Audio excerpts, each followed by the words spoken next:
नमस्कार दोस्तों, जैसा कि आप स्क्रीन पर देख सकते हैं, राजस्थान के अंदर एग्रीकल्चर डिपार्टमेंट के अंदर कई सारे पदों पर वैकेंसी आई है, जिसमें assistant agriculture officer, statistical officer, agriculture research officer और असिस्टेंट एग्रीकल्चर रिसर्च ऑफिसर शामिल हैं। अब हर पोस्ट पर कितनी वैकेंसी आई हैं, इन्हें आप टेबल के अंदर देख सकते हैं। दोस्तों, ये exam Rajasthan public service commission यानी कि आरपीएससी करवाती है। इसके एप्लीकेशन फॉर्म 21 अक्टूबर 2024 से शुरू हो चुके हैं और एप्लीकेशन की लास्ट डेट 19 नवंबर 2024 है। आइए दोस्तों, अब एक एक करके डिटेल में जानते हैं कि इसके लिए क्वालिफिकेशन क्या मांगी गई है, आपकी एज क्या होनी चाहिए, एग्जाम पैटर्न कैसा होता है और अगर आपका फाइनल सिलेक्शन हो जाता है तो आपकी सैलरी क्या होगी। दोस्तों, जैसा कि मैंने आपको बताया है, यहाँ पर कई सारे पदों पर वैकेंसी आई है, तो एक एक करके हर एक पोस्ट के बारे में डिटेल में जानते हैं। दोस्तों, अगर आप असिस्टेंट एग्रीकल्चर ऑफिसर के लिए अप्लाई करना चाहते हैं तो आपने हॉर्टिकल्चर या एग्रीकल्चर में बीएससी की हो तो आप असिस्टेंट एग्रीकल्चर ऑफिसर के लिए अप्लाई कर सकते हैं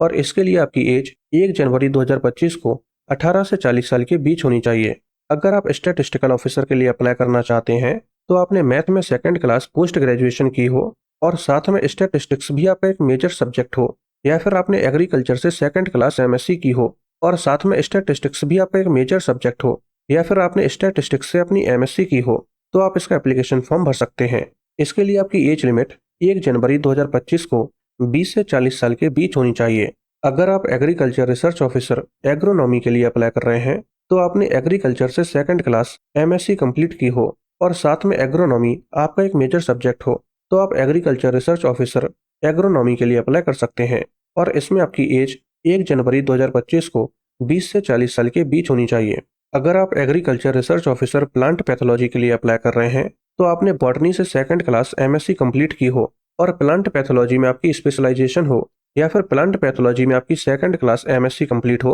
और इसमें भी आपकी एज 20 से 40 साल के बीच है। अगर आप एग्रीकल्चर रिसर्च ऑफिसर बॉटनी के लिए अप्लाई कर रहे हैं तो आपने सेकंड क्लास एमएससी बॉटनी से की हो या फिर सेकंड क्लास एमएससी बॉटनी से की हो जिसमें आपका एक मेजर सब्जेक्ट प्लांट ब्रीडिंग हो, तो आप एग्रीकल्चर रिसर्च ऑफिसर बॉटनी के लिए अप्लाई कर सकते हैं और इसमें भी आपकी एज 20 से 40 साल के बीच है। इसी तरह से अगर आप agriculture research officer entomology, agriculture chemistry या फिर हॉर्टिकल्चर के लिए अप्लाई करना चाहते हैं तो इसके लिए क्या क्वालिफिकेशन मांगी गई है, मैंने इसे स्क्रीन पर दिया है, आप वीडियो पॉज करके देख सकते हैं। आइए दोस्तों, अब जानते हैं कि अगर आप assistant agriculture research officer agronomy के अंदर अप्लाई करना चाहते हैं तो इसके लिए एग्रीकल्चर से आपकी सेकंड क्लास एमएससी कंप्लीट होनी चाहिए और साथ में एग्रोनॉमी एक मेजर सब्जेक्ट होना चाहिए, तो आप assistant agriculture research officer agronomy के लिए अप्लाई कर सकते हैं। इसके लिए आपकी एज 18 से 40 साल के बीच है। इसी तरह से अगर आप assistant agriculture research officer botany के लिए, प्लांट पैथोलॉजी के लिए,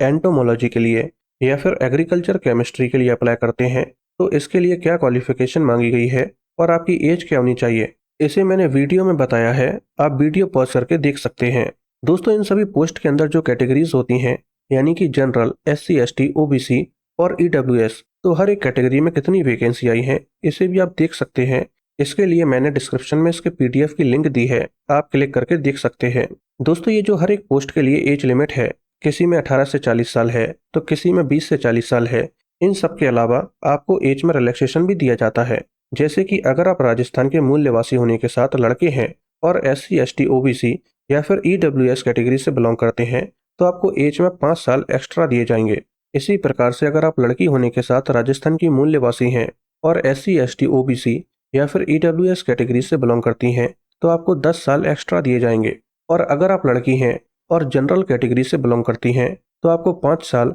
एक्स्ट्रा दिए जाएंगे। इसी तरह से बाकी कैटेगरीज में भी एज में रिलैक्सेशन दिया जाएगा, जैसे आप टेबल में देख सकते हैं। लेकिन दोस्तों, यहाँ पर आपको इस बात का ध्यान रखना है कि ये जो टोटल 15 पॉइंट हैं जिसके अंदर एज में रिलैक्सेशन की बात की जा रही है, तो इन्हीं 15 पॉइंट्स में से यानी कि 15 प्रावधानों में से आप किसी भी एक प्रावधान के अंदर जो भी मैक्सिमम एज लिमिट है आप उसका लाभ ले सकते हैं। अगर आप सोच रहे हैं कि मैं एक से ज्यादा प्रावधानों का लाभ ले लूं तो ये पॉसिबल नहीं है। आइए दोस्तों, अब बात करते हैं कि इन पोस्ट के लिए आपका सिलेक्शन प्रोसेस कैसा होगा। तो यहाँ पर आपका एक रिटन एग्जामिनेशन होगा जो मल्टीपल टाइप चॉइस क्वेश्चन के फॉर्मेट में होगा। यहाँ पर आपका 150 नंबर का पेपर होगा जो 2 सेक्शन में डिवाइड होगा। पहले सेक्शन में राजस्थान से रिलेटेड जो भी जनरल नॉलेज है वो आएगी जो 40 नंबर की होगी, और दूसरा सेक्शन आपका सब्जेक्ट स्पेसिफिक होगा जो 110 नंबर का होगा। और इस एग्जाम में आपको 2 घंटे 30 मिनट का समय दिया जाएगा और यहाँ पर नेगेटिव मार्किंग भी होगी। अगर आप 3 क्वेश्चंस गलत कर देते हैं तो आपका एक सही आंसर भी गलत कर दिया जाएगा, यानी कि यहाँ पर 1/3 की नेगेटिव मार्किंग भी है। दोस्तों, अगर आपको ये वीडियो पसंद आई हो तो वीडियो को लाइक करके चैनल को सब्सक्राइब कर लीजिए और बेल आइकन को प्रेस कर दीजिए।